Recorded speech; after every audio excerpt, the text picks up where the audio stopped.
You know what day it is? It's Tuesday, everybody, and it's a live podcast with the OSP and the Barbershop crew. Hey, I told you guys, the NFL guys never, ever goes away. And I know I'm right. This week, we get the show rolling with a special guest. He's going to talk basketball just because his career was all about basketball. We're going to talk a little big dance with him and a little big dance on our own. We're going to roll out our views on the NFL Combine just a little bit because I think next week we can get into it deeper. Who made a case for themselves? You know, that kind of stuff. We're going to do some spontaneous reactions, a little T-Sizzle Quizzle, I should say. And the Dream's got his question fired up.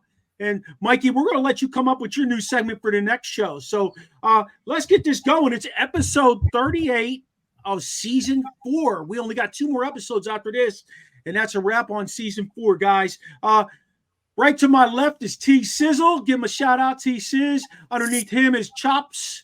What's up, Chops? Yeah. Noob's in the house with his Chargers hat on, even though he went back to the Commanders, and I appreciate that. East Coast, West Coast there he is, the Dream, joining us as always. Hey, y'all like my little bucket hat I'm wearing tonight, y'all? I thought Willie Star. Wow. We are family. Willie Stargell. That's who I was thinking of. It's got the stars on and everything. I think I picked this up for like 15. Yeah. Is that stadium. Is it a bucket hat or It is a bucket hat. Oh, wow. Yeah, it's a bucket hat. Hey, fellas, before we get the show really rolling, I just want to give a shout out to Chris Mortenson.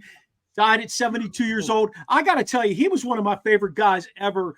Listening to him speak, he always had truth coming out of his mouth. He didn't make up stories. He knew before he said anything that he had to have the facts on it. So, you know, big shout out to Chris. Appreciated everything he brought to the sports world.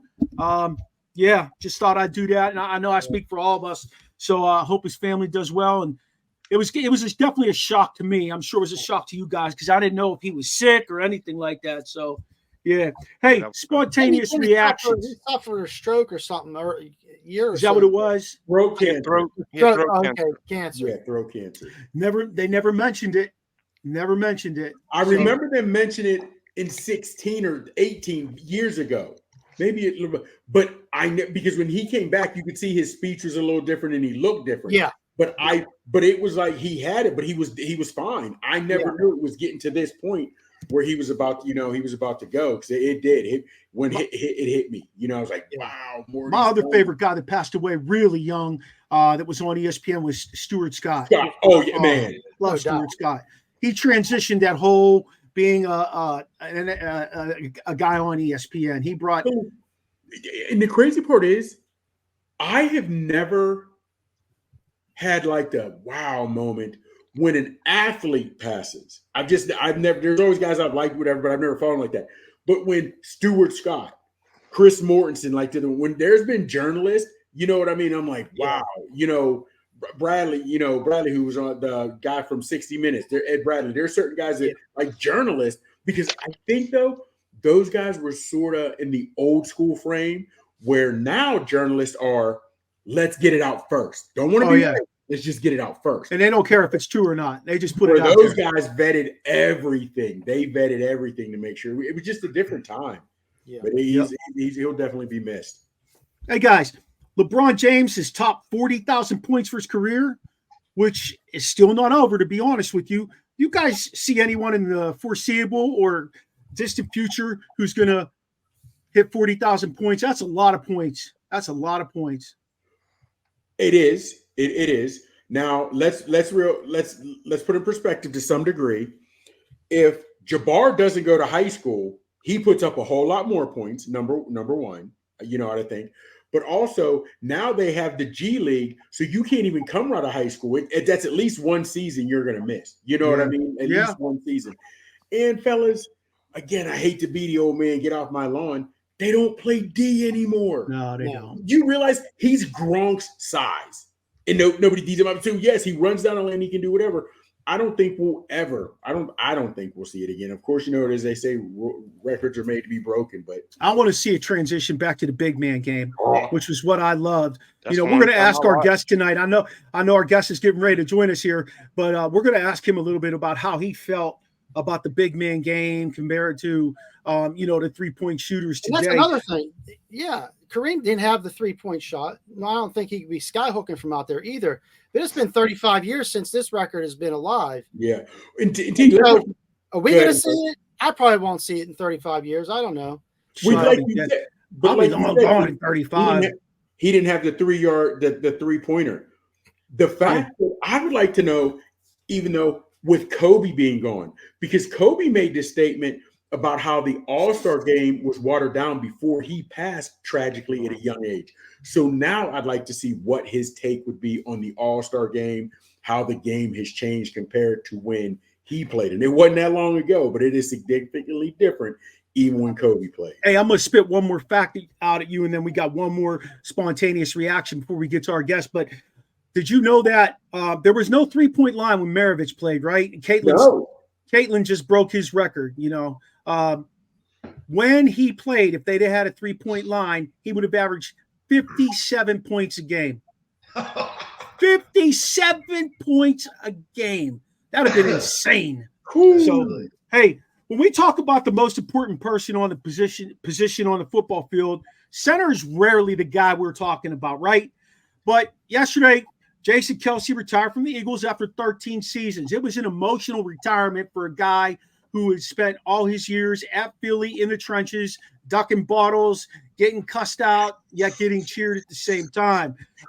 Many of the players, coaches, fans talked about his value on the field, in the locker room, and in the community.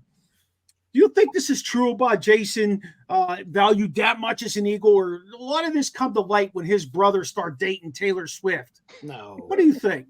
No, I believe he really is that dude. I believe he's really that dude. Yeah. 7-time Pro Bowler.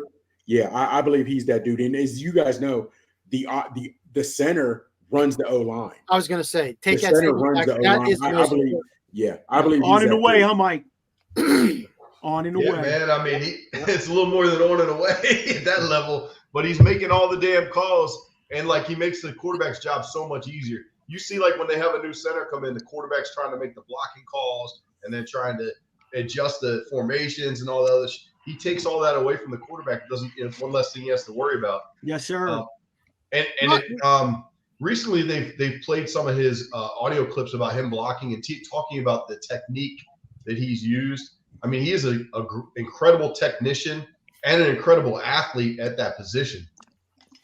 Yeah, we all know he liked to party hard, but he definitely worked hard. And I think if he would decide to go back, he earned that $9 million that they just dangled out in front of him yesterday or this week. He would have definitely taken it, but he decided it's time to move on. Is he first ballot? Man, yes, 100,000%. I was gonna say, how could he not be? But again, and the crazy part about it is, fellas, when you think about it, look at the quarterbacks he's had since he played. Whether it was even Vic for a little bit, Vince Young, Carson Wentz, Jalen Hurts, Nick Foles took Nick Foles. I mean, fellas, you realize the other quarterbacks were coming in, and that line was still solidified, regardless. You know what I mean? That's huge. That is huge. I mean, yeah, he's definitely Hall of Famer. And it's kind of funny because he could have come back for $9 million. He could have taken the bag, and he could have played, and he'd have started, and he'd have been efficient. But he was like, "No, man, I don't need the money." Why would you let your brain get beat like that for another season? I respect that. The way he did, he said, "I don't need the money." Hey, T-Sizz. What's up? You're on the carpet right now. I want you to introduce our guest as we bring him in. Red. All right. Our guest tonight, guys, is none other than Spencer Spinny Johnson, who's a local legend, grown up in Montgomery County, played for Geneva, setting all kind of records up there. He'll tell us more about that.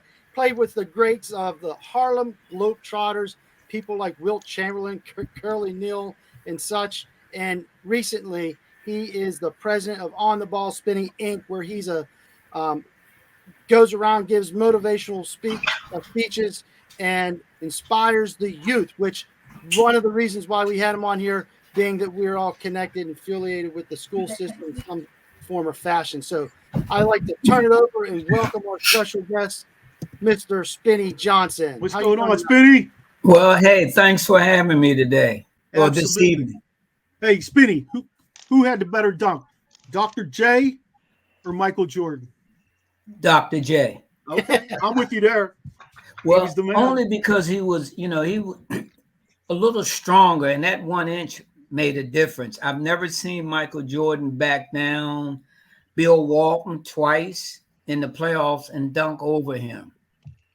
Yeah. And Walton was a great defensive player, one of the best centers to play defense. But Julius backed him down and dunked on him twice in that series. Wow. He was the fish that saved Pittsburgh, Spinny. My Yes. favorite. My favorite of all time, baby. Dr. Yeah, J. mine too. Mine too. He's one of my favorites as well. Well, hey, let's get into this. Tell us a little bit about yourself, your journey becoming a Harlem Globetrotter, everything everything in between. Very fortunate and very blessed. I was not recruited by any college out of high school. We ended up losing the state finals by 1 point my senior year. I started school after setting out a year. I went to Lock Haven State, which is in the eastern part of Pennsylvania. Played there a half a semester. Jim Christopher, who was the coach who recruited me, he had left the season before. So I called him up after my best game at Lock Haven, and I told him I wanted to transfer. So I transferred from Lock Haven State to Geneva College in Beaver Falls, Pennsylvania. And I have to give my coach a lot of respect and props because from day one, he gave me the starting position at the point guard, and I never looked back.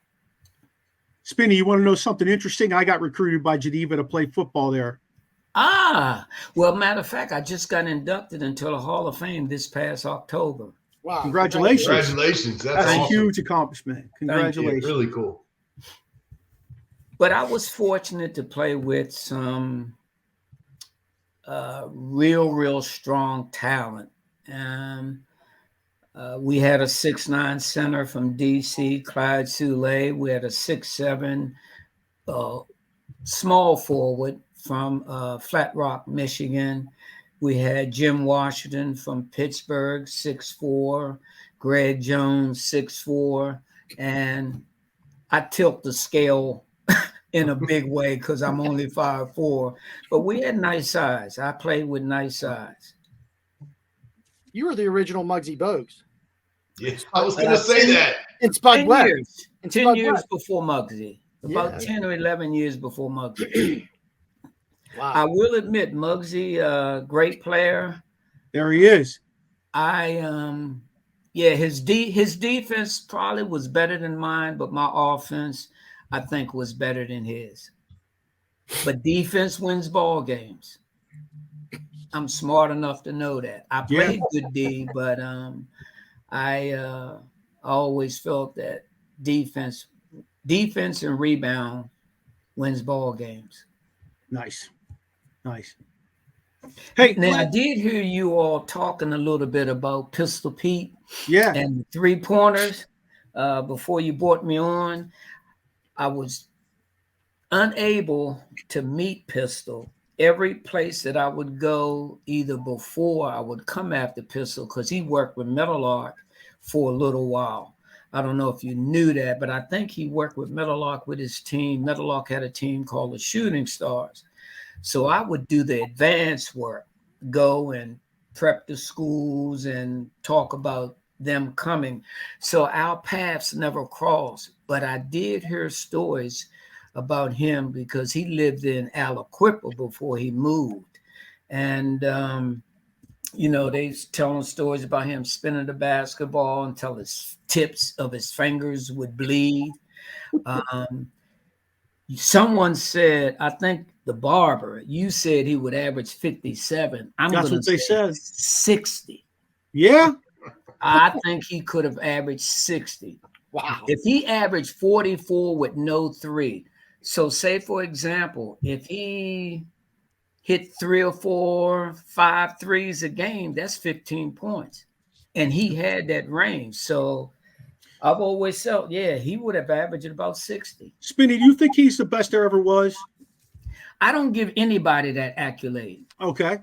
LeBron is great. I don't give him this thing about the GOAT. If you've seen, I saw a podcast last week. Someone sent me about Rick Barry. Rick Barry said, that's a bunch of crap. And I feel the same way. How can you compare LeBron with Kareem? Two different positions. How can you compare a point guard with a center or a point guard with a power forward? That's just my personal feeling. I don't think anybody is the greatest. And the eras. They're all great in their own way. Yeah. And the era, the different eras, the philosophies, all that. Yeah, and that's true. So tell us a little bit, what brought you to basketball? What made you want to develop those skills and take it to the next level? Well, I don't know if you're familiar with Poolsville. That's where I work.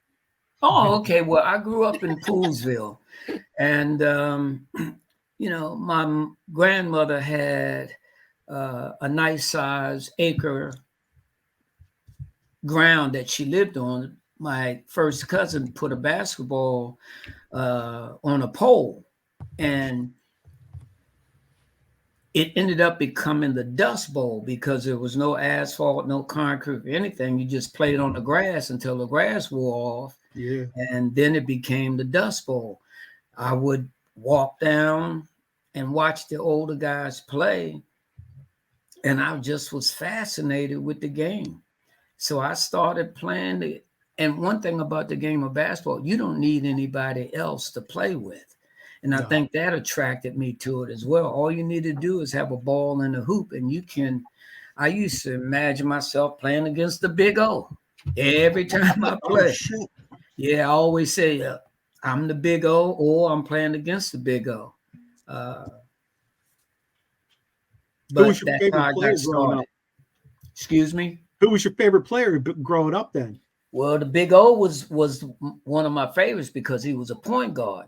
I loved the old Celtics because they were with Bill Russell, Sam Jones, Casey, Heinsohn, John Havlicek, which I had an opportunity to play with and against up in the Boston area. Those teams were great because everybody did what they were supposed to do. It wasn't an ego on there that I've ever heard about. And that's why they won so many championships. Bill Russell always said that they, at the beginning of the season, they would be playing for something. Say, for example, if somebody was retiring, they were playing to win that championship for that person who's retiring. And but I was a Celtics fan, but Oscar was one of the greatest point guards ever. So I always looked at myself as trying to emulate him. Gotcha. Hey, let me ask you this. What was it like to be such a big part, or being a part of an iconic and historic basketball team like the Globetrotters? Well, when I got drafted, that was the only, none of the pros, none of the NBA teams, they knew about me, but nobody would open the door. If you think about it, in 1976, there wasn't any 5'4", 5 guys playing because the game was more so posting up. Even, you had guards posting up back then. So nobody gave me an opportunity. So when I got the opportunity to try out with the Globetrotters, I was very, very happy, even though my experience with the actual Globetrotter was only like several months. I was released, and then I joined back up with Meadowlark Lemon when he started his own franchise, him and Mr. Haynes, who to me is the greatest ball handler of all times. If you watch some of the clips of him, then Meadowlark and Marcus decided to go their separate ways. So I ended up traveling and going with Mr. Haynes for another 2.5 years. So I traveled for about 3.5, 4 years, and I got a little tired quite early. Plus, I wasn't getting the big paper like a lot of the other players were getting. So I started my own motivational speaking in 84. And I've been doing it for like 40 years. That's interesting. This is my 40th school year. Wow. That's awesome. Hey, Spinny, can you think of any memorable experiences you had or moments with the Harlem Globetrotters? Like anything that stood out? The overseas touring, going to the different countries, seeing how different people live, how well we were welcomed. That was one of the greatest experiences for me. But one of the biggest experiences for me is having the pleasure of being a roommate with Mr. Marcus Haynes. Mr. Haynes played about 6-7 decades. Got you. So, and if you notice the respect, Meadowlark is Meadowlark, but Mr. Haynes is Mr. Haynes. Yeah. Oh. What countries did you go to, Spinny? Well, I played in Europe. I played in South America. I played in Europe. Played in Germany. I've been to Saudi Arabia. Only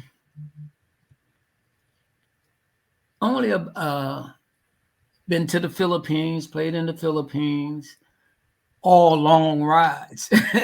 So would you say the Globetrotters are like the original ambassadors to help spread the brand? Said, excuse me? I said, would you say the Globetrotters are the original ambassadors to help expand the brand of basketball to the different countries? Yeah, I would agree with that. Okay. I would agree with that. Yeah. No, Spinny, I have so many questions. I'm going to narrow it down to this now. Like, what were some of the biggest challenges you faced during your time with the Globetrotters? Or did you egos? Now, okay. So was that because these guys all felt they should have been in the NBA? Was it felt because everybody felt they were the best one on the team? Or when you say egos, how does that? Could you elaborate on that a little bit? I will. I don't think everybody felt that they should have been in the NBA. I didn't get that feeling. Is that, with the Globetrotters, you have showmen, you have guys that have acting parts, where not everybody talks, but you have certain people had skits. Let's put it that way. That makes it easier to understand. When I was in Meadowlark's organization, I didn't have skits.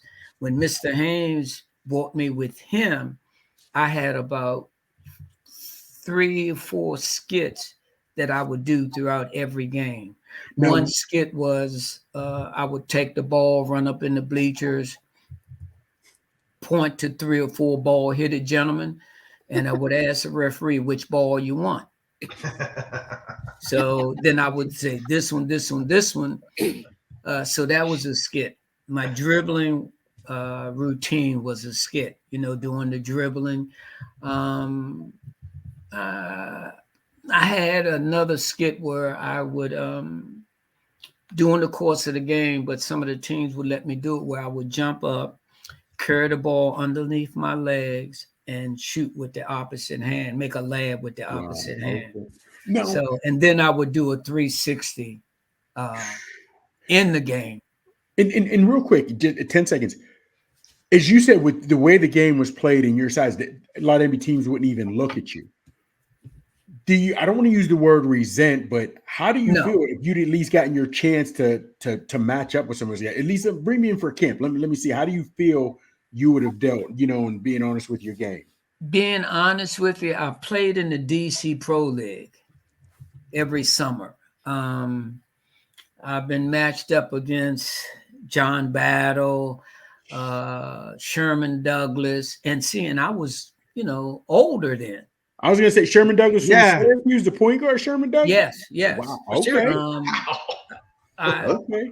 Brad Davis used to come up and play before he went to college at Maryland. He used to come up to Beaver Falls and play with us at Geneva College. Johnny Moore, who played for San Antonio Spurs for probably about 10 years. Him and I played one-on-one. He won one, I won one. So looking at that, but in saying all of this, do I think I could have played? Yes. But I always felt that if I played 15 to 18, maybe 20 minutes, and the way the NBA gives assists, if I couldn't average 10, I didn't deserve to play. Yeah. Because your ball skills alone would have created assists, the way you could handle the ball. I think so. Yeah. I think so. Yeah. And if you think about the NBA, you could get the ball and have a dribble and you can still get an assist. In college, you don't get, well, you probably get it now. But you didn't get that when I played. As soon as the ball hit the floor, that's not your creativity, even though it should be. But you didn't create it. They didn't give you an assist. I understand. Now, real quick, I did hear you all talking about the game. Like I think that y'all were talking about the All-Star game. Mm-hmm. I can watch the All-Star game. I'm with Kobe on that, and I'm much older than Kobe, but I can watch the All-Star game. I have a very distasteful feeling about the game today.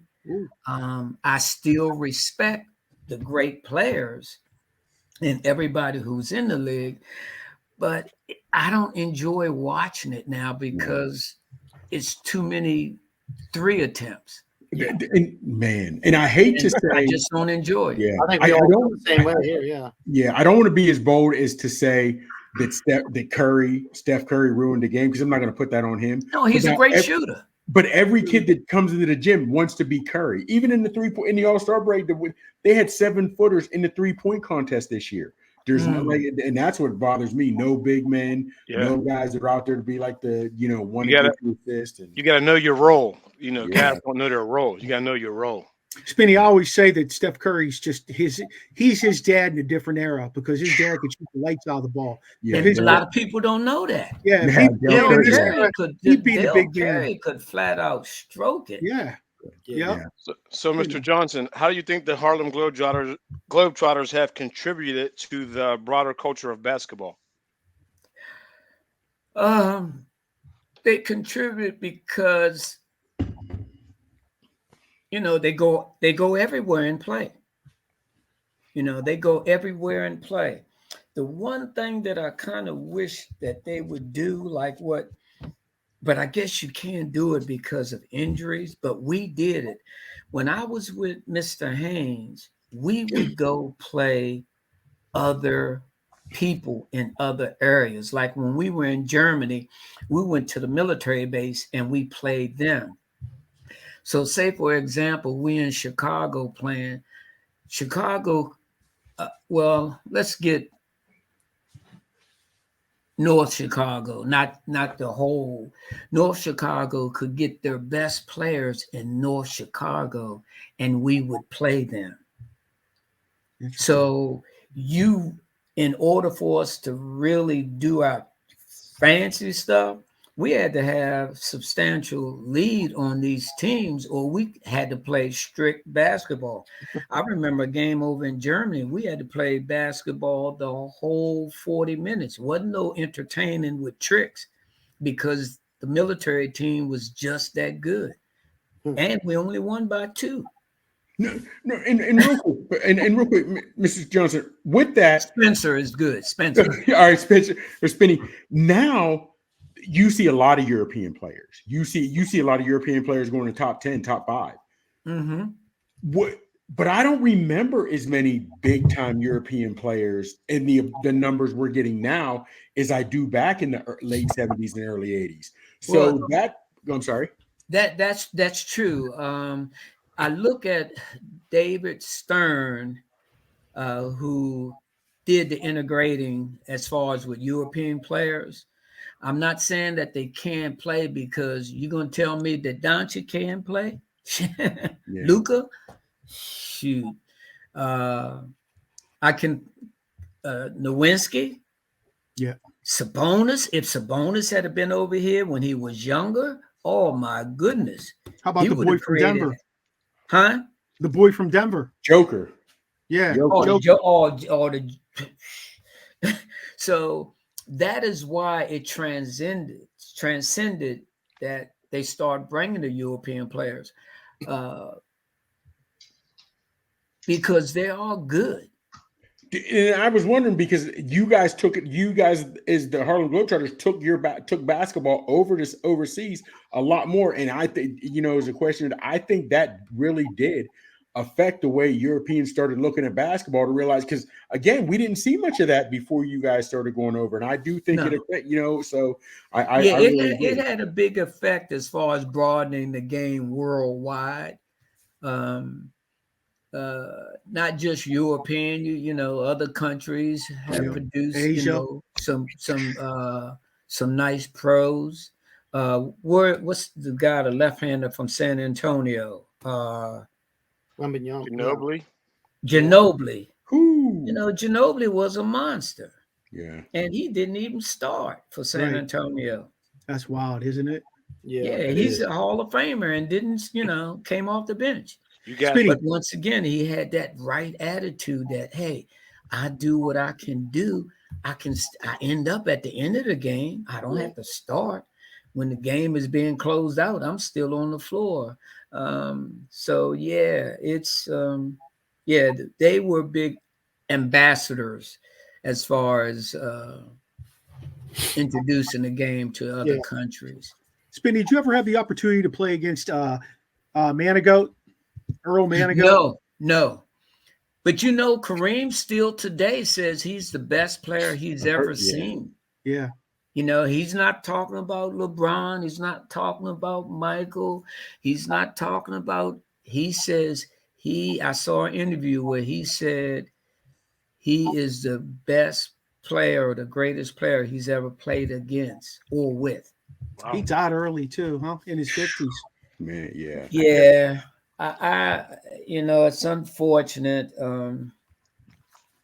The streets, man, the streets. Well, that's just like Hammond and Pee Wee Kirkland. Pee Wee Kirkland turned down the NBA opportunity. He's making more money. money. Said he can hustle more at home than going to play. He said somebody offered him like $75,000. I mean, you think about it, $75,000 back then. Back in the day. Yeah. That was a lot of money. But he said no. He said, I can make more by just staying in around here in New York. Yes, he went in prison and stuff. Let me ask you this, Benny, real quick. What did you take more pride in? Your exceptional, or when you watch the game, do you like the guys that could ball handle, shoot, or did you like the guys that could lock you down on D and play man and just and keep his guy in check? What did you prefer? Can I use myself as an example? Absolutely. My greatest attribute to the game is my knowledge before my talent. I do teach kids, and I try to teach them the basic fundamentals about the game first, because you can be the most talented team, but you don't always win. But a thinking, and it is a thinking man or woman's game. You want to make it easier. So that's just like me. I'm a point guard. I come down and I'm jacking it up. I'm not making it easy for my team. My big men are not going to rebound. My big men are not going to block shots if they don't touch the ball. It is a thinking man's game. And the second strongest part of my game, I thought, was my conditioning. Because I didn't get tired. That's why Michael was getting 10, 15 points in the last 2 minutes. He was in better condition than other people. Kobe the same way. So those two attributes I credit and give a lot of respect to my game. Now, yes, I could shoot and I did play defense, but I like my savvy with my knowledge of the game first, and then being in great shape always, never out of shape. I mean, before the pandemic. I was going to say, Spinny, as a coach, I love hearing that. That's awesome. Being in shape and all that. We try to push that with our kids all the time. And not too many of them stay in shape. But if you think about it, those who are in great shape, very seldom do they get major injuries. Yep. Facts. Yes, 100%. That's a big fact. Yep. LeBron's done played 20-some years. LeBron hasn't had a major. Now, wait a minute. LeBron's a freak of nature because his body, his physique is, he can stand some punishment. But still, his conditioning and I think that's. And I tell kids, when you play basketball, you got to do a little extra running, do a little bit of road work. Don't run on the road because I just had a knee replacement. But that's all I had. When I did my jogging, I didn't think about running on the path, which right now I walk and run on a path. But yeah, it's conditioning. So this kind of goes with that. Can you share any lessons that you learned from your time with the Globetrotters or any time like on tour or anything that apply to your life today? Well, Mr. Haynes, I'm going back to him. Of my experience being out on the road, the greatest thing that I've taken from the road is learning how to be a professional. And I learned that from Mr. Haynes because I watched him, his demeanor, his behavior. Because I have my own business, when I go to a school doesn't have to look for me. If I'm supposed to start my show at 2:00, I'm there at 1:30, 1:15. That's professionalism. I'm not making passes at the teachers, a lot of nice looking teachers, a lot of young teachers. I'm not going out my way trying to give them my number or trying to receive their number. I see you smiling, but it's a cultural way. Yeah. You let a skirt can destroy your business. So, but that's the thing that I take away from being out on the road the most. Yes, I enjoyed, going to different countries, playing in every state. Only state I haven't played in is Hawaii. So that's my next big vacation with my wife, going to Hawaii because I've never been there. Wow. But I saw, I don't know, maybe 10 years ago, my son was in elementary school. You came out and performed. And I still vividly remember it. Tell us a little bit about On the Ball Spinny Inc. and how you stay connected to the game, to the basketball community, so our listeners can know a little bit more about that. Well, I'm also a substitute teacher in Montgomery County for the past 30 years. So when I go to a school to do the subbing, I'm nitpicking with trying to find out who the principal is. Well, this is what I do best. I said, I'm a substitute teacher, but my program, I talk about respect. I talk about education. I talk about believing in oneself, setting goals for oneself, being responsible for your choices. So when I go, like right now, I'm going over to Mount St. Joseph next month, but I can talk a little bit higher because I'm dealing with older kids. So I can talk about smoking, the fentanyl. Yeah. I can mention those things, letting the kids know that there's no growth dealing with either one of those things. I got you. Yeah. So you don't want to beat your body up. I usually share this. Your body is like a temple. You only have one. Yeah. Something go wrong, you can't just go to the store and buy a piece to fix it. Spinny, how long Legos, right? Excuse me? I said it's not like Legos. No. So you don't want to beat your body up. Yeah. Spinny, how long have you been motivational speaker and talking to kids, doing with the children? Started in 84. Okay. Right soon as I left the road. Have you noticed? I noticed it, but I'm not in the schools like you and the Barber and Coach Nukes. Are you noticing a big difference between the way you would speak to children, how receptive they were of the message then compared to now? Or are kids just kids and it's still the same? Or kids are kids, but there's unbelievable amount of disrespect in the schools right now. I'm telling you, it kills me every day. The disrespect that's in the schools. But I don't blame the kids. It starts at home. But our educational system have given the kids too much power. Thank you. They have too much power. They can tell you, you can't do this. I ain't going to do that. Man, if I said that to my teachers and know that that's going to get back home to my mom or dad, oh my goodness. Same. And then kids, second grade, just get up and walk out of class, you know. So, and I mean, Spinny, we have an opening for superintendent of MCPS. Would you be interested in that? No. Come on, we need you. Someone like you. No, well, they have somebody. They have somebody. No, we need you. She's We need you. Somebody.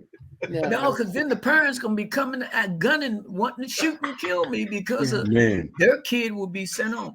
Think about this. Waters Landing, third grader brings a gun, brings a knife to school. Nothing happened. Comes to school the next day, not reprimanded or anything.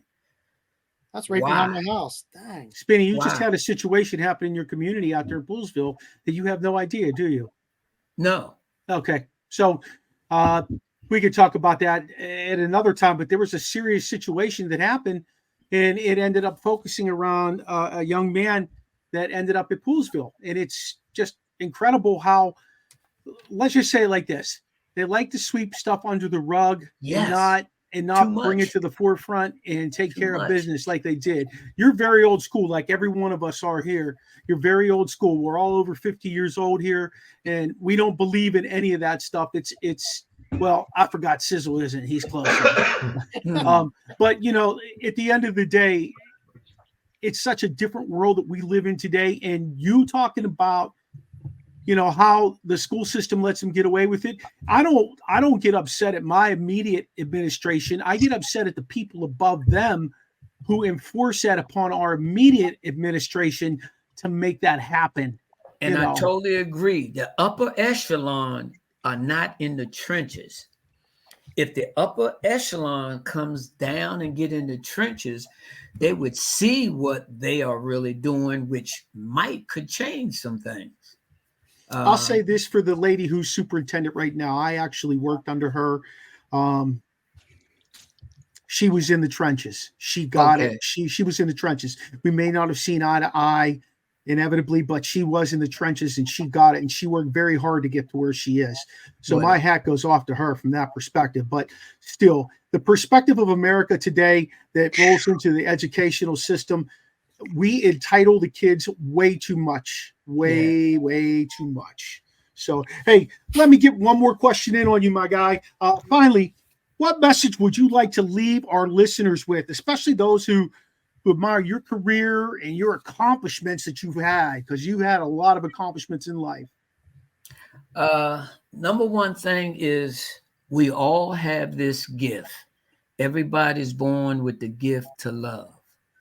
That's what our world is missing right now.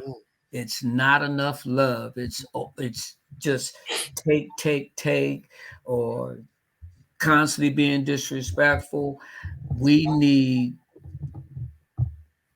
they might, if some of the subs or some of the teachers hear me, we need to go back, maybe put a little bit of prayer back in school.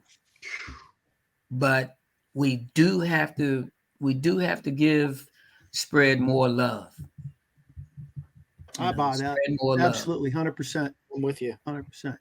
Well, I personally would like to thank you for giving us your time and sharing your incredible journey. And I think we're really lucky to have you on here and lucky to have you in the school system doing what you do. I mean, God bless for everything you do. Yep. Well, I'm hoping he continues to bless me, because that's why I can't walk away, because the kids need somebody. Yeah. It doesn't have to be me, but say, for example, they keep hearing me talk about respect, be a good listener, be a good listener, be a good listener. My daughters will tell you that's all I preach to them. You're in school to learn. If you meet a new friend, that's just gravy. But you're not there to meet friends. Right. Your teachers are not there to be your friends. They're there 100%. To teach you. I was in probably my 3rd or 4th year when I heard that message, and I still tell my kids that today. You to go to school, you have 2 jobs: listen and learn. And I credit that to you. And we love having you on the show today. Thank you so much for being here. Thank you, guys. Keep working hard. We appreciate it. All right, enjoy. You take care. Have a good evening. Thanks. Thank you, Spinny. Love your message. Thank you. Just got to continue. Yes, sir. Have a good evening. You too. You too. Hey, awesome message, huh, guys? I guess he does align with what we think in terms of the reality of the schools and just society today. I mean, Chops, we can't hear you, my man. Great guest, man. Oh man, without question. But it's weird because, and I say weird for lack of a better term, better adjective, but seeing what he's seen, not a fair shake, you can call it what you want, but not a fair shake in the NBA just because of his size. But he's played overseas, and now a motivational speaker with the kids. I'd love to talk to him hypothetically on the Original Sports Podcast After Dark, where we're getting to the nitty gritty. We're being no politically correctness, just like behind the scenes of what he's seen. You know what I mean? To where he's not worried about being politically correct, because in his years in the sports and other countries, he has seen some things that were like, absolutely, damn. You know what I mean? So I'm sure we could all share some stories. I know as a teacher, I could share some horror stories of things we saw. Story about a girl spitting on administrators last year that just blew my mind away. Here's what I don't get, and you guys as educators, if you can help, and I know, like you said, it comes from the higher ups, but how do they have to see, even the higher ups, wow, my school is on the news again for terrible behavior, whatever it is. They don't think that, wow, we need some sort of discipline. I don't get it. I just don't get it. Well, I think isn't it true that they try to tell the principals not to suspend kids? Yes. Okay. Yeah. Well, especially they try to, so they don't want the narrative to be that they're suspending black kids.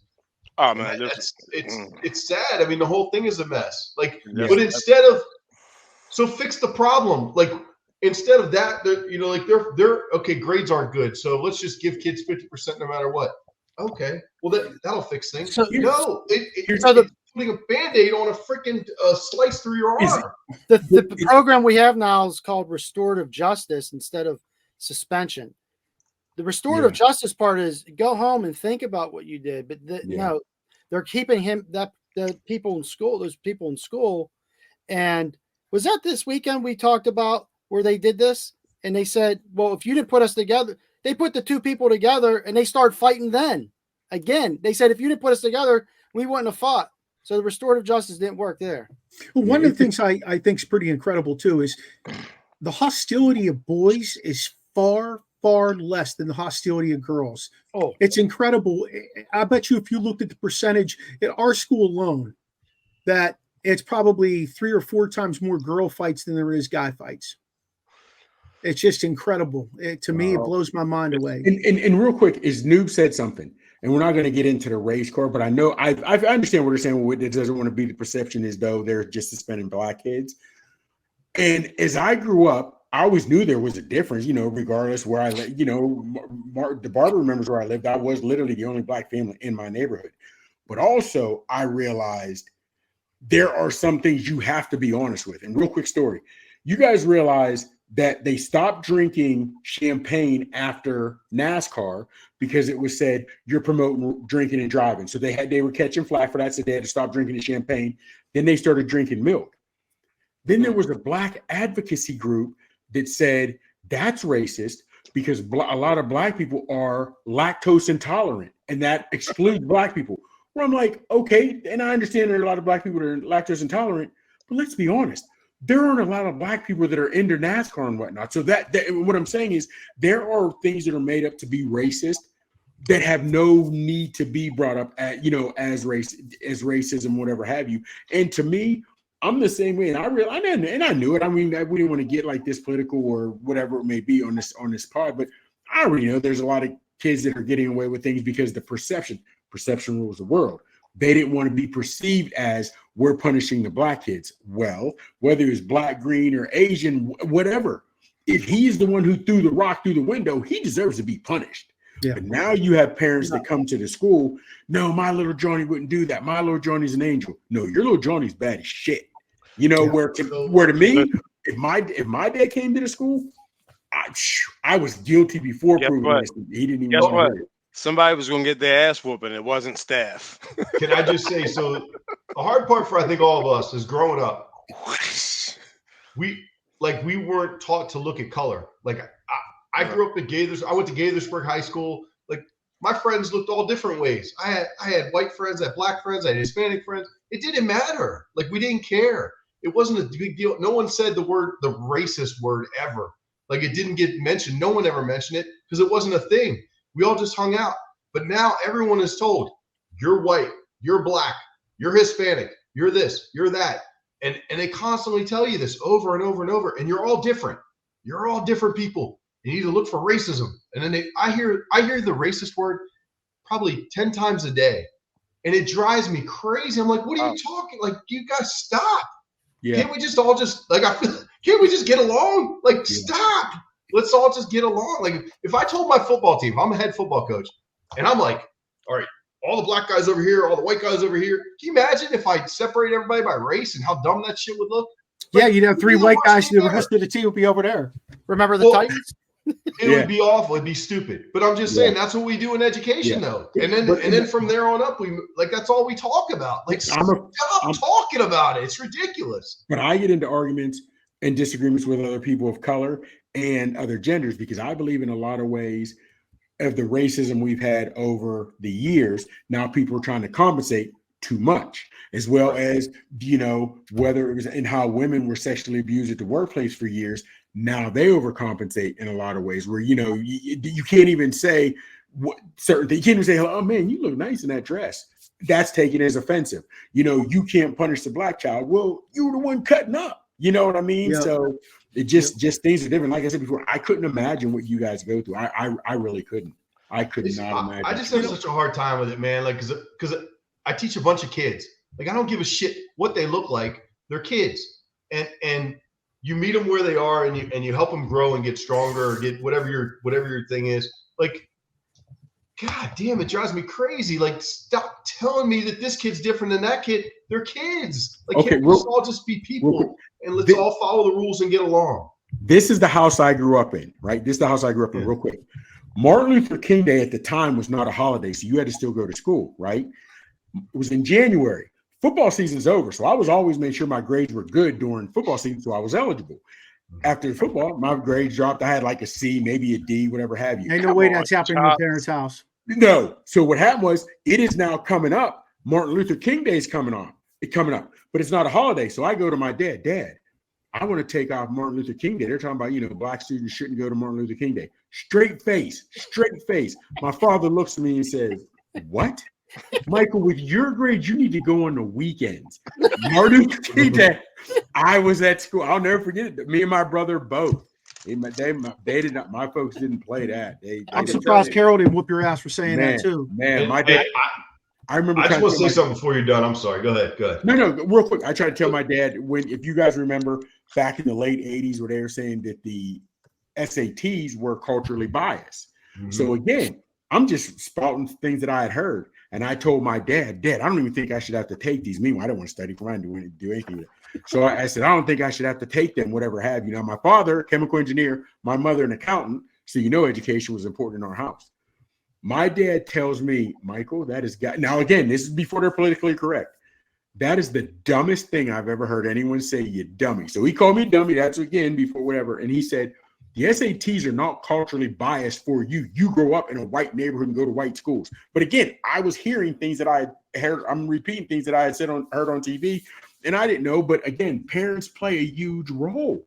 They don't now. They don't care. Shut that down. They do not care. Just shut that down. So, yeah. Different generation, though. Your parents are. I talked to a little girl in my class today. Nice kid, great kid, and we were having a conversation, and I said, she was telling me she had 2 younger siblings, and her mother just had a baby, and I said, well, how old's mom? And she said 33. This girl's 15. Yeah. So think about the generation. That girl could be my daughter. Yeah. That girl could be my granddaughter. Yeah. So I just want to say, I don't want what I said to be taken wrong. Like, I know there are issues. There are 100%. And I think in our area, things are different than they are down south. And I learned that the hard way. When I went to college, I was shocked at the difference in how things are down south, or they were in the 90s, at least when I was in school, early 90s. So I'm not saying there aren't problems, but I'm saying the way to get out of this whole situation is for us all to come together and basically do what Martin Luther King said, and the content of our character, not the color of our skin. Yeah. Like that's 100%. And I don't know any other way. Like, that's how I live. I think we got you. You're not saying anything wrong. You're saying you celebrate and you appreciate what the individual brings to your classroom, but you don't like just constantly beating that drum. And we got you. I understand what you're saying, dude. I'm going to make two comments, and then we'll move on back to sports. Number one is, on a yearly basis, we have something that focuses completely and utterly on this kind of stuff, but they never give us ideas for solutions on how to pull everything back together. And the other piece is, our country, the United States of America, was deemed as a melting pot, and we've lost that identity. And what they're doing is they're pulling us in different directions. Instead of letting us be a melting pot and figuring out our way like we did years ago, now it's no, we got to be all these different directions. Hey, look, at the end of the day, I just keep doing what I need to do. I teach my kids the right way. I even model it for my kids in school. Otherwise, I wouldn't have kids in my room from the time I open the door till the time I leave every day. So, hey, let's go to the combine, okay? You guys good with that? Guys who made you go. Mark. Rasheem wanted to say something.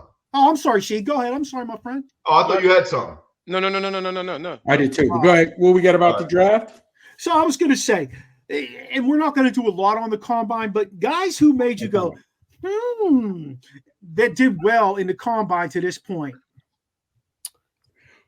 I would say that Xavier Worthy, who from Texas, who broke the 40 record. He had a 4.21, and the record was 4.22 back in 2017. I was like, John Ross, you know where he is now?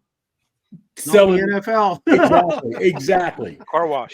Remember Ronaldo Nehemiah, who was an actual Olympic track star? He couldn't catch a cold. You know, that's my every fast guy that the Raiders drafted. I was going to say, remember all the wide receivers the Raiders got? Yeah. But I will say Xavier. I think Xavier Worthy is different. He brings stats to the table, and he's a football player that can run very fast. How about Rome? How do you pronounce that last name? Okundu out of Washington. Yeah. God dang, he opened eyes, huh? Yeah. Woo! Fellas, you know what though? The two things that stuck out for me to the combine. Number one was McCarthy from Michigan was getting a lot of positive air.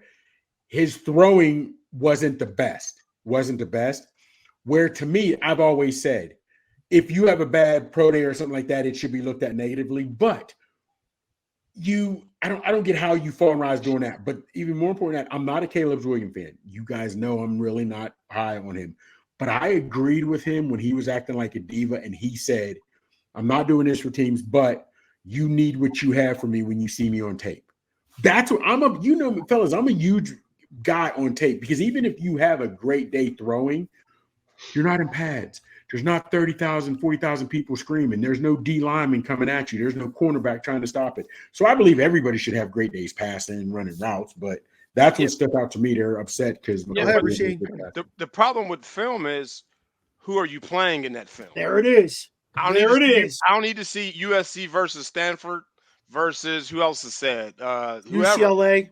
Yeah, I need Washington to see you. State. I need to see you. There you go.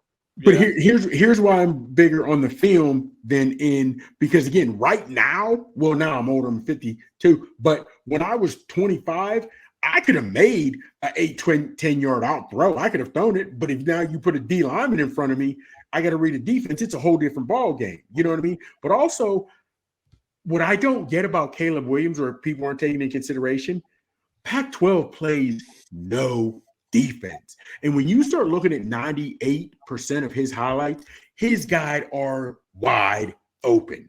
wide open. And still, a lot of these guys, he's not hitting in stride. They're waiting for the ball. But again, I mean, I agreed with him in the aspect of you see it on film, but then I also understand why nobody takes in consideration it's Pac-12. They don't play defense. You know what I mean? I agree. You know who impressed me? I don't know if you guys saw the center from Oregon. He did a one-on-one rep, no pads. One of the assistant coaches of the Pittsburgh Steelers was lined up over him, and he had to take on the guy, shuck him, and get downfield. He basically fucking picked up this 275-pound guy, threw him off to the side, and he got downfield like he was on a screen pass or going downfield to block. It was insane. Yeah, go ahead. Yeah, T-Sizz, do you have any other guys?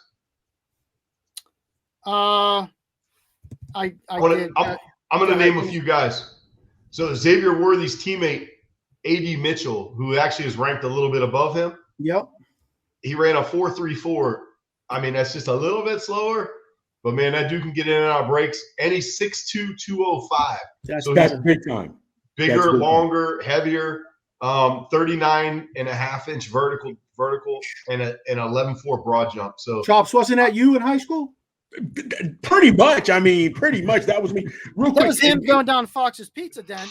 Man, loved it. And real quick, Noob said something when Noob said in and out of breaks.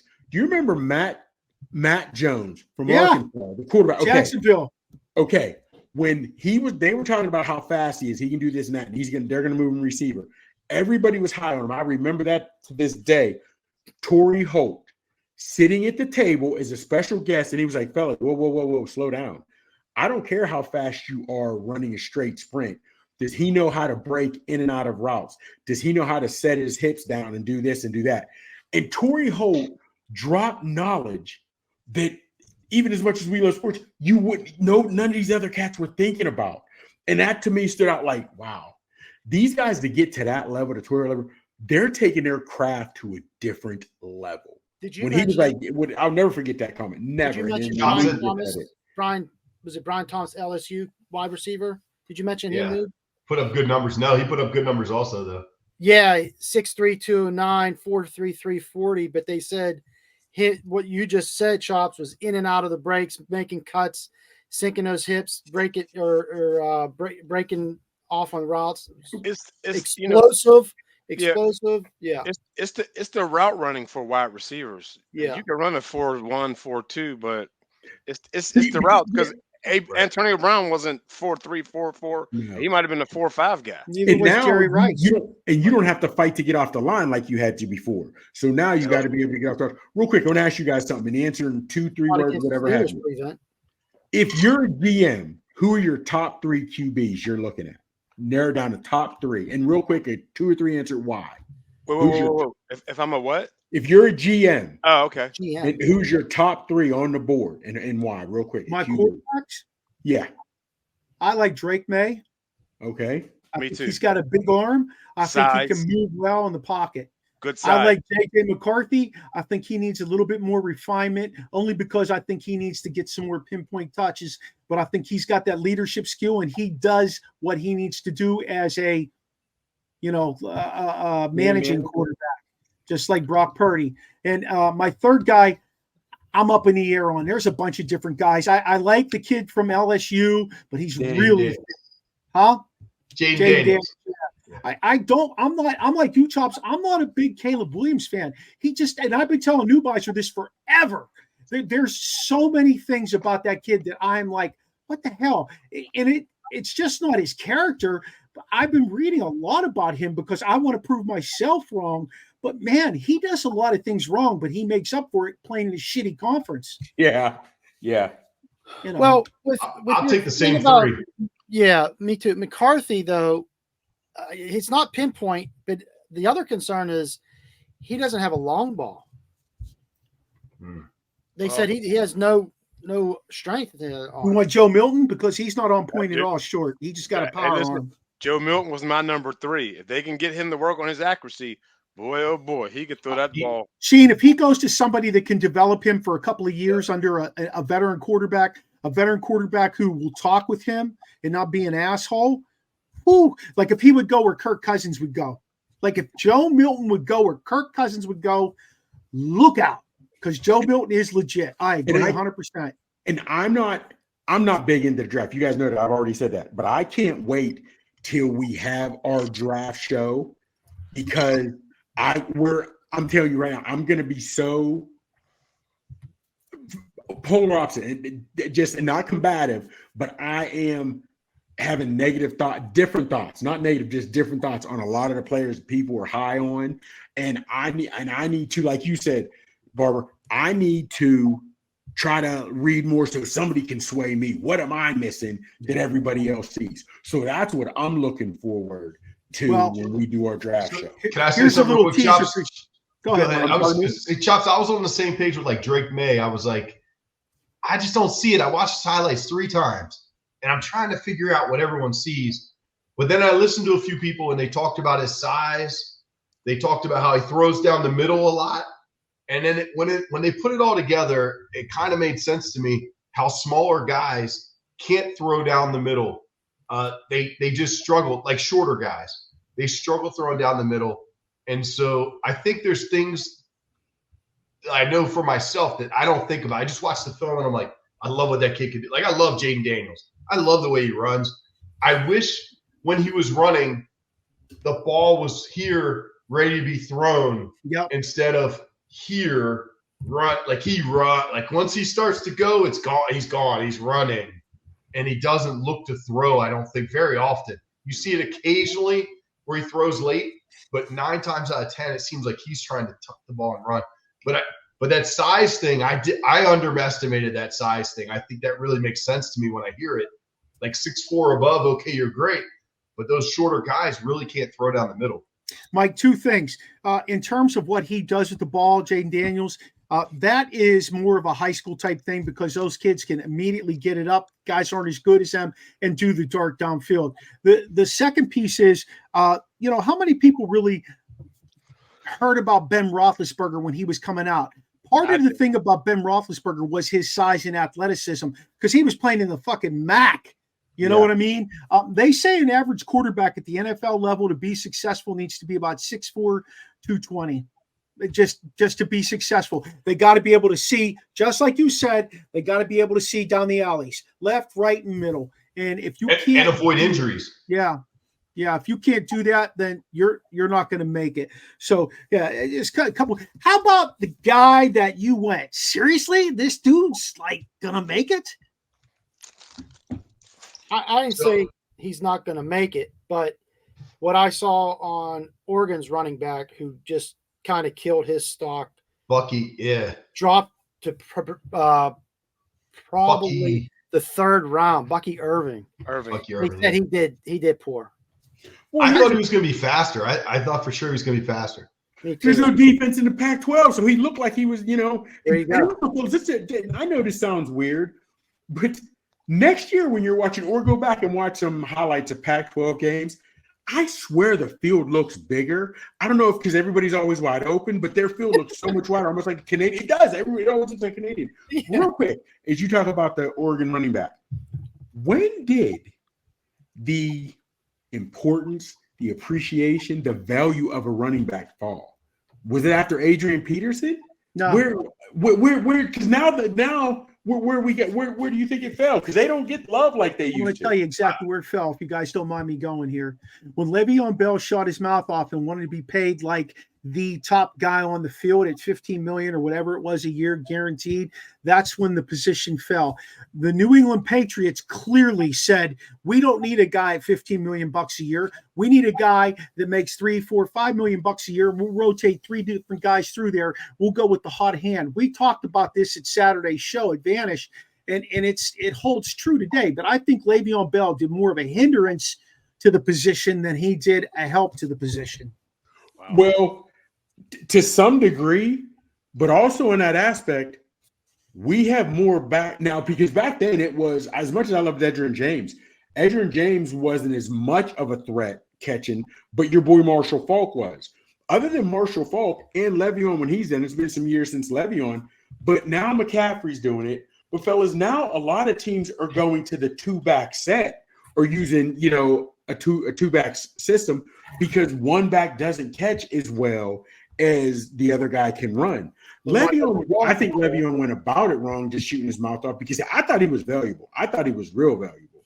He just didn't do everything right. But I just, now that you still see receivers getting huge contracts, and you still see quarterbacks getting huge contracts, even DBs. But running backs cannot get love. They just can't.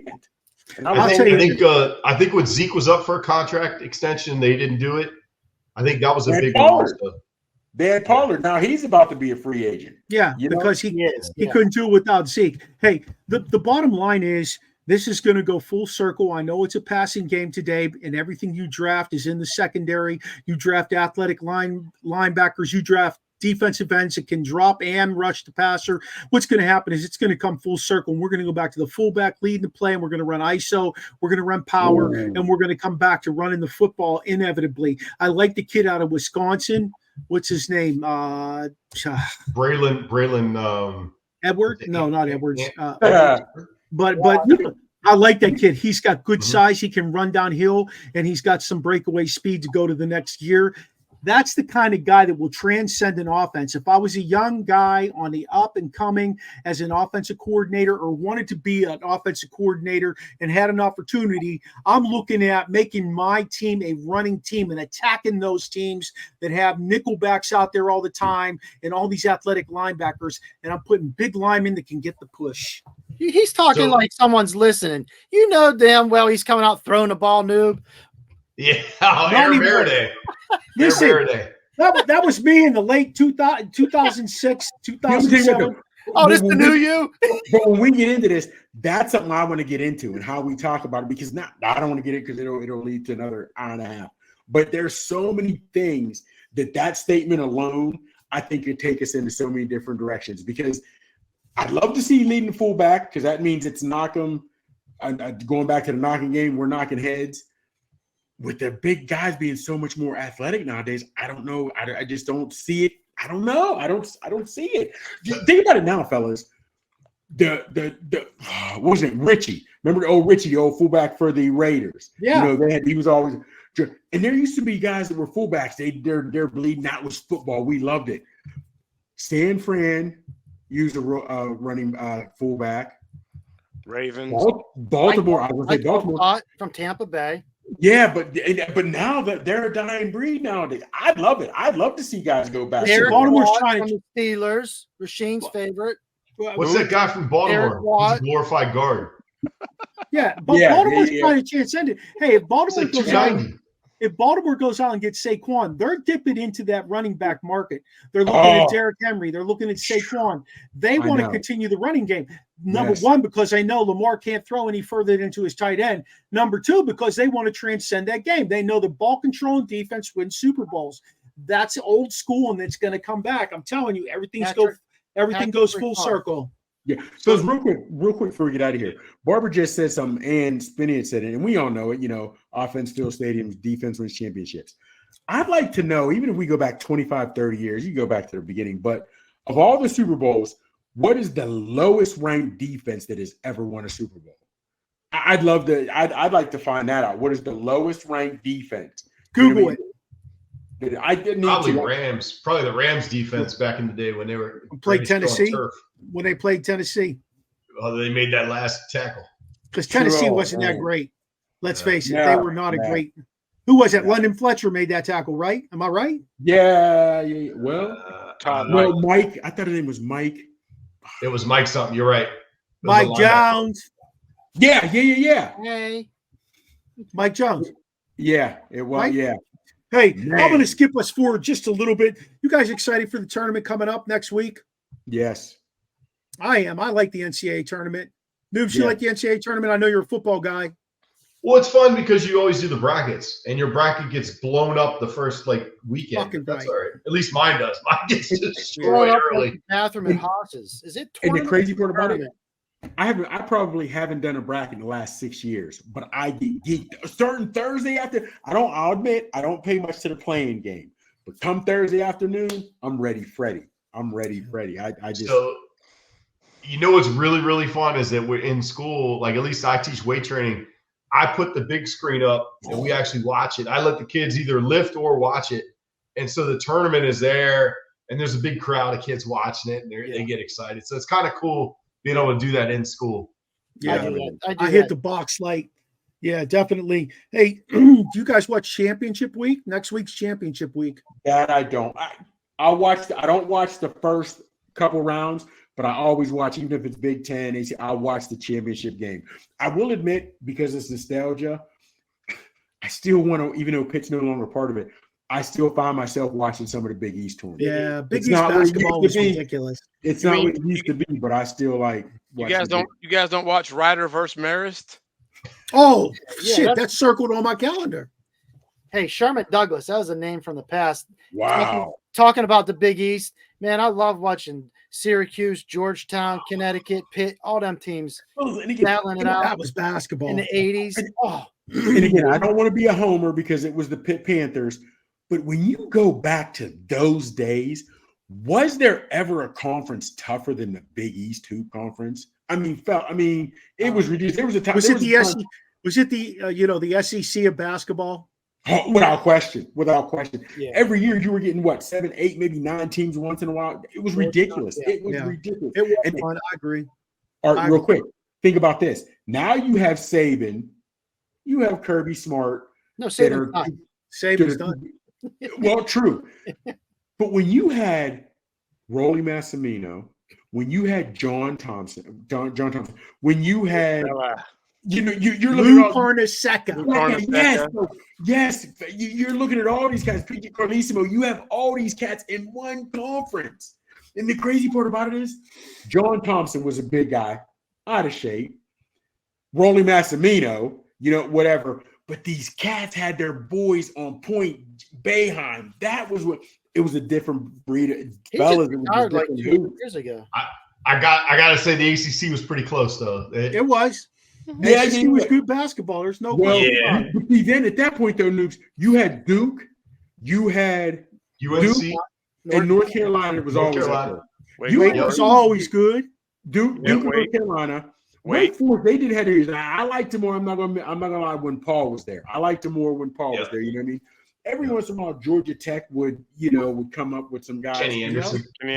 But you knew, like I said, Georgetown, St. Joe's. I mean, they were gonna UConn. Those guys in the Big East, they were gonna be there, man. Hey, Mikey, my favorite thing about the Big East, and you named all those coaches, they were all paisans. Carlissimo, Massimino, Carnesecca. Yeah. And the crazy part about it is, you knew where I grew up, the little tan neighborhood. I was up in there, up in the Heights. And when I first took my wife home, now mind you, I'm 6'1", over 3 bills, and some of the guys up there were still coming. Hey, little Mikey Mills, you're home. And my wife, they called you little Mikey Mills. Yeah. It was. You hung out at the Hall and Inn with all them guys. That's what it was. Yes. Yeah. I remember this one time we were playing flag football. We won our game. I think it was a semifinal game. We went with this boy, Mike White. He was the quarterback. This kid could play football. He was a quarterback down at Valley High School. We went up the fucking Hall and Inn. It was like, I don't know, 11:30, 12 o'clock in the morning. He got drunker and pissing. He was balancing chairs on his nose. Oh, my God. I didn't get home till Monday morning. Anyway, let me keep moving here.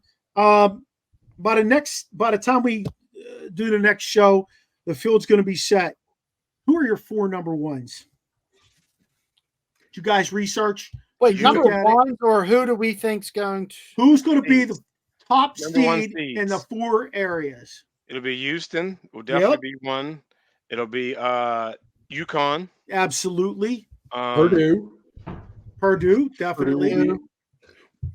Oh, Purdue, you have to be there, Sheen. Have to. I think. Kansas? No, they lost. They dropped down to 2 or 3 now. Yeah, they're low. Yeah. Hey, Arizona. Okay.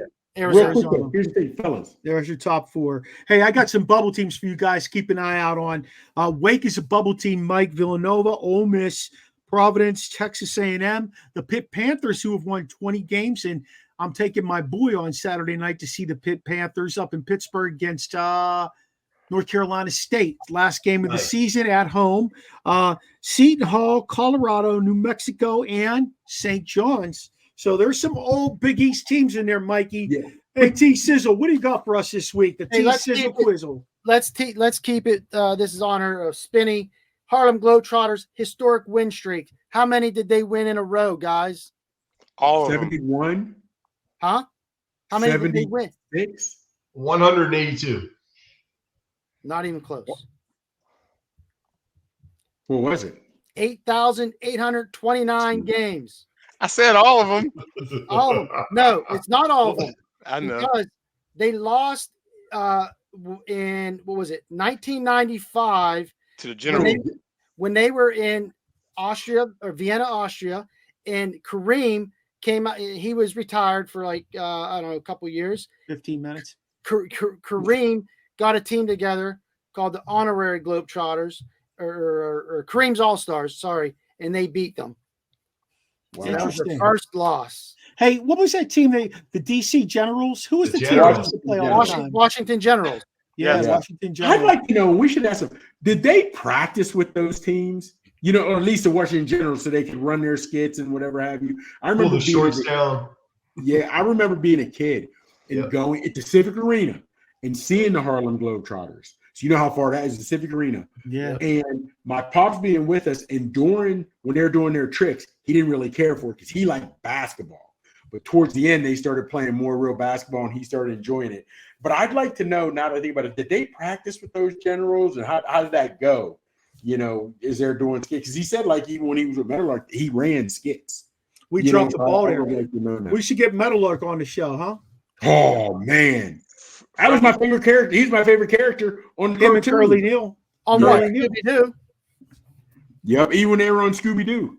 Yeah, absolutely. They were killing it. 46-45, Frederick. Yeah. 26 Sheen. seconds. Hey, Sheen, what's your shout out to question this Poolsville. week? Poolsville won. Hold on, Poolsville won. Oh, wow. Regional champs. Yeah. Falcons. Sheen, hey, Sheen's question today is, what's your favorite pie? Ooh. It's Boston cream. Boston cream. Mark, She's my cherry pie. Barber, when you go home, they switched it up. They got the punchies now. Fellas, they got the punchies at Oakmont Bakery. Hey, I just got a 6-pack. Did you have a mail too, or were you up there? No, I was up there this weekend. I got a 6-pack of the Punchkis. Were they ridiculous? You guys like that? You guys like those? Yeah, you can't eat the whole thing right then. You got to like cut it in half or something. Yeah, I didn't like those. I'm not big on the Oakmont Bakery, man. Hold on, Shane. If you'd have asked me that for like the last year or two, the last time I've been like, man, their quality is falling off. Okay. This year, I don't know who they brought in. They brought the Keebler Elves in to bake those punchies. Those were fire. Maradei. You didn't give me your favorite pie, Maradei. Oh, my favorite pie is my mother-in-law's pecan pie. She makes a killer. I could eat the whole damn thing instead of eating any turkey at Thanksgiving. Noobs. Oh, I'm gonna go generic apple pie. I love apple pie, man. It's so goddamn good. Yeah. Okay. Yeah. Sizzle. Cheesecake. No, Pie. he said pie. If he said That's a cake. It has the word cake in it. That's a All right, cake. go ahead, Mark. Wrap it up, Mark. Boston cream pie, Jack. All day. Hey, fellas, this was an awesome show. It was fun having Yeah, it was. Spinny on. We had some great conversation. We had some great conversation off the topic, and I think you guys did a good job of keeping it in check. So go ahead, tell them where they can find you at. Let's start with Sheen, because I know we can find you everywhere. You can find me in the club. It's going down. No, hey, you can find me anywhere, man. I'm everywhere, anywhere you want to be. That's where I am. I need you to get out there on social media. Noobs, hit them up.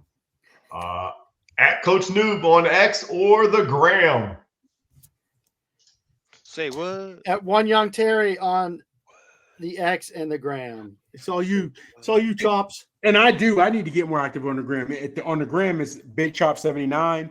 On Twitter, that's the real Big Chops. I need to start being more active. Pineapple sauce. Appreciate you. Hey, connect with us here on the Original Sports Podcast by checking out our webpage, podpage.com, Original Sports Podcast with Mark Maradei. Like our Facebook page. Join us on Twitter. You can also like our TikToks, watch those things. Those are all OSP with M&M. You can find us on Snapchat, Instagram, and also all our shows are on YouTube. And it's been It's been an amazing run, guys. We are well over 160 shows. Just with you guys alone, we're over 50 shows. So we've been doing some great things. We've got some big things coming up in season 5 that I'm working on. Don't forget about that. Feel free to email us at originalsportspodcast@gmail.com. Shout out to Sean Ankoviak for doing the voice intro. Shout out to Charlie Hodgson for the intro and outro music for this season and next season. The new music is coming out soon. Join us every week to experience the on the Original Sports Podcast. Yeah.